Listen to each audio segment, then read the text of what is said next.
Yujibul muzdar. Noiloj edingiz. Duoingizni ijobat etdik deyapti Alloh. Ha, biz duoni ijobat qilamiz-u, endi ibodat boshqa narsaga ham deyapti Alloh.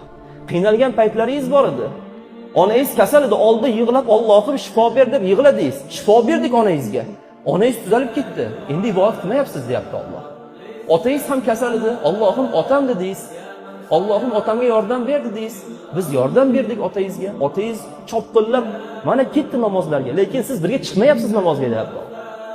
Ijobat qildik, lekin siz va'dangizda turmayapsiz.